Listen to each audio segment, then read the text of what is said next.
Amados hermanos en Cristo Jesús, paz a cada uno de vosotros. Les saluda a su hermano en Cristo, el hermano Jimmy Inglés. Es un gusto para mí poderme dirigir a ustedes en esta mañana, esperando que el Señor de alguna forma nos pueda hablar a nuestra vida según la necesidad de cada uno. Ustedes saben que estamos intentando estudiar algunos temas que pretenden prepararnos para este evento tan especial que como iglesia celebramos a nivel mundial, la Cena del Señor. Y este día vamos a estudiar bajo el título ¿Por qué siendo rico se hizo pobre? Es un versículo y una declaración que necesita cierto análisis, pero que con la ayuda del Señor vamos a entender. Y el texto que vamos a utilizar como base es 2 de Corintios capítulo 8 y versículo 9. Aquí el apóstol Pablo dice, porque ya conocéis la gracia de nuestro Señor Jesucristo, que por amor a vosotros se hizo pobre, siendo rico, para que vosotros con su pobreza fueseis enriquecidos. Cabe aclarar antes que todo que este versículo casi siempre es utilizado por las personas que creen en la teología de la prosperidad, que como ustedes sabrán es una teología que enseña que Dios tiene como uno de sus grandes objetivos en esta tierra enriquecer a los hombres, y que si un cristiano está realmente bien con Dios, necesariamente tiene que estar lleno de riquezas. Por las Escrituras sabemos que semejante cosa no es cierta, porque en la Biblia existen tantos siervos de Dios que han sido muy ricos, llenos de posesiones, tanto como algunos que no lo han sido. De manera que nuestra vida espiritual bajo ninguna circunstancia está íntimamente ligada a nuestra posición económica o a nuestra cantidad de posesiones materiales. Así que el texto no se refiere a esto. Tiene una implicación más espiritual que material. Pero hay tres elementos importantes que debemos destacar en este texto. Primero, que se nos está hablando Jesús, que era rico, dice la Biblia. Ese es el primer elemento, era rico. El segundo elemento que tenemos que analizar es que se hizo pobre. Y el tercero, que esto lo hizo para que nosotros seamos ricos. Primero intentemos entender qué significa esto de que Jesús era rico. Con esto lo que Pablo pretende decirnos es que nuestro Señor Jesús, antes de venir a la tierra, tenía un estado muy diferente. Y a ese estado diferente que él tenía le podemos llamar riqueza. Si bien es cierto, las riquezas en el mundo son cosas esplendorosas y que muchas personas desean, pero la verdadera riqueza está en las cosas celestiales. Y si lo terrenal es valioso, mucho más lo es lo celestial. Y lo celestial viene a ser realmente valioso porque es el Padre quien habita allí, y todo lo que está cerca del Padre es de alto valor. En ese caso, nuestro Señor Jesucristo, antes de venir a la tierra, estaba cerca del Padre y estaba en un lugar celestial y también estaba revestido de poder divino. Yo sé que en este punto pudieran surgir algunas preguntas y pudieran relucir algunas diferencias de pensamiento. Por lo menos nosotros aquí, como iglesia en El Salvador, creemos que Jesús es un ser que sí tuvo principio, que fue engendrado en el sentido que Dios le hizo partícipe de su naturaleza divina.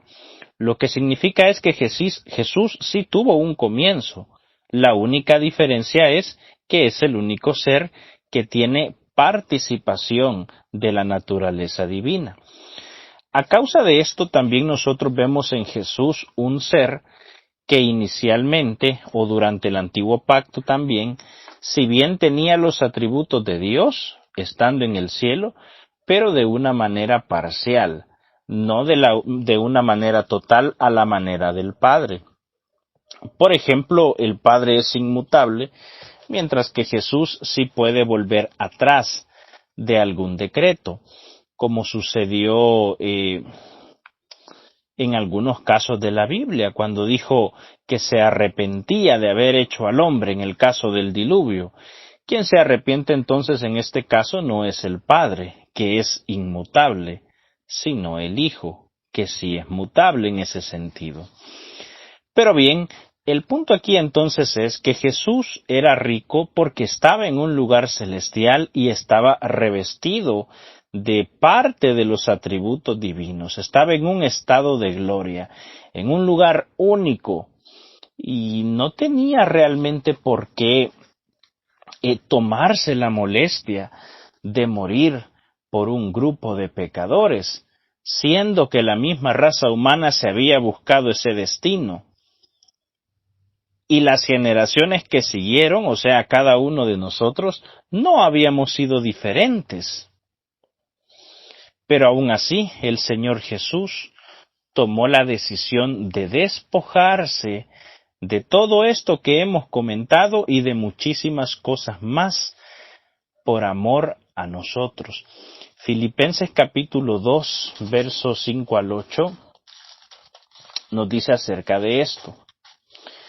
Filipenses capítulo 2, versos 5 al 8 dice: Haya pues en vosotros este sentir que hubo también en Cristo Jesús, el cual, escucha esta parte, siendo en forma de Dios, no estimó el ser igual a Dios como cosa a que aferrarse, sino que se despojó de sí mismo, tomando forma de siervo, hecho semejante a los hombres. Y aquí entraríamos en la segunda parte del texto. Siendo rico se hizo pobre. ¿Qué significa que Jesús se hizo pobre? Seguramente en algunos aspectos de esto pueda también existir una cierta diferencia de entendimiento, pero vamos a procurar no hacer mucho énfasis en ello. Lo que sí podríamos decir es que al decir que Jesús se hizo pobre, nos estamos refiriendo a que perdió todo aquello que tenía en el cielo por venir a nacer a través de una mujer.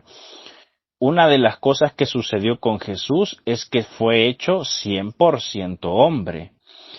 No como las teorías trinitarias aseguran, que es 100% hombre y 100% Dios, lo cual, si somos sinceros, es lógicamente incompatible. Es algo ilógico, pues no puedes ser 100% de dos cosas. No puedes decir, por ejemplo, que un vaso tiene 100% agua y 100% jugo. No se puede.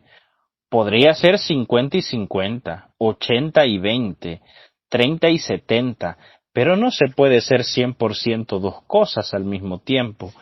La misma idea de creer así es algo ilógico. Entonces, ¿qué sucedió con Jesús? Bueno, Jesús era 100% hombre, tal y como nosotros lo somos. La única diferencia es que él jamás perdió el título de Dios. Y por esa razón, estando en la tierra, pudo recibir adoración. Pero el entender que Jesús era 100% hombre, nos viene a significar que hubo una carencia de los atributos divinos, tal y como los tenía en el cielo cuando estaba aquí en la tierra. Podemos también entender, aparte de lo que tiene que ver con los atributos divinos, que Jesús, materialmente hablando, no tenía nada. Él no vino a nacer en una familia de gente rica, no eligió una familia poderosa de ese tiempo, no eligió tampoco ser parte del pueblo romano, por decir algo, sino que nació en un lugar humilde, un pesebre, cuando con mucha dificultad encontró un lugar para poder nacer.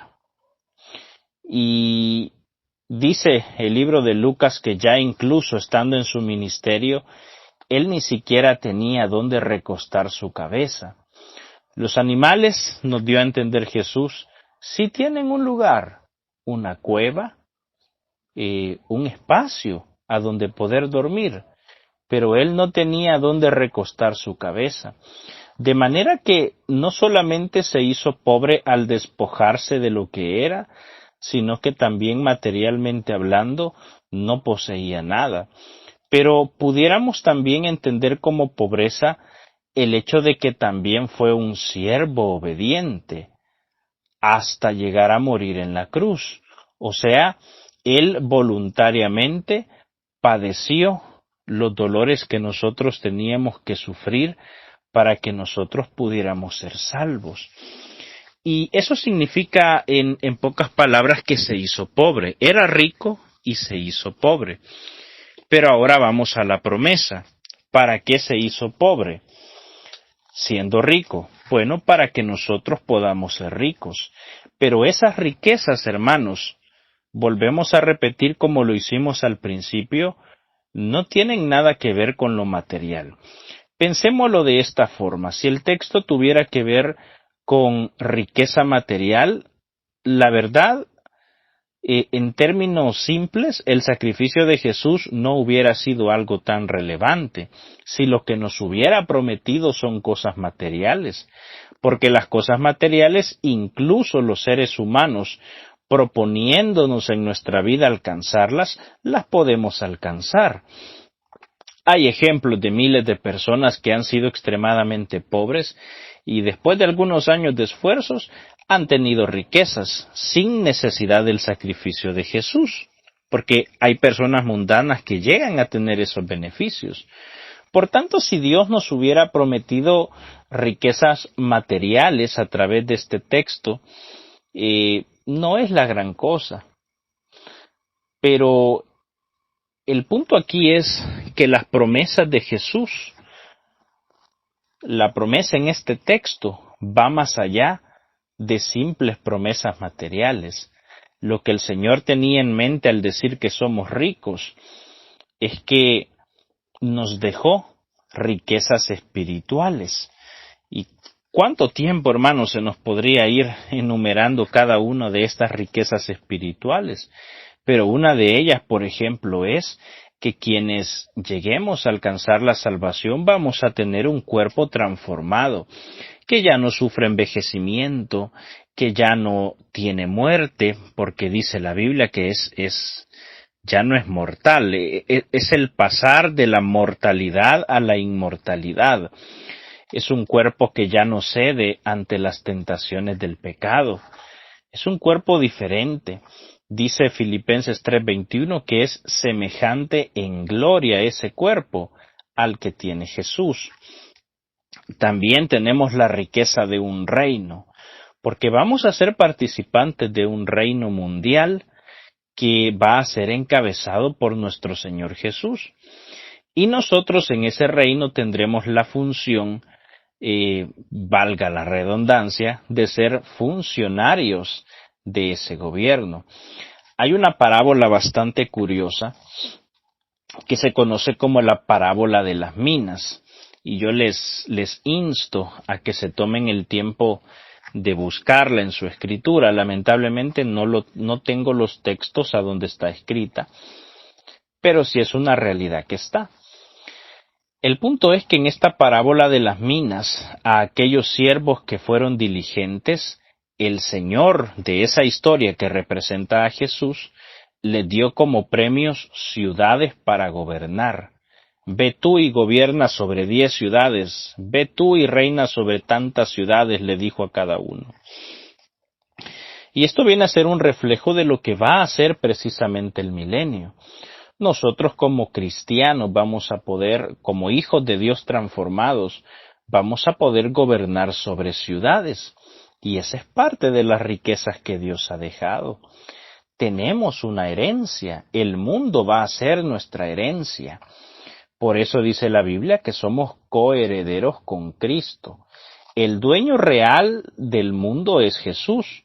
El Salmo número 2 nos informa que a Él fueron heredadas todas las cosas, pero nosotros somos coherederos.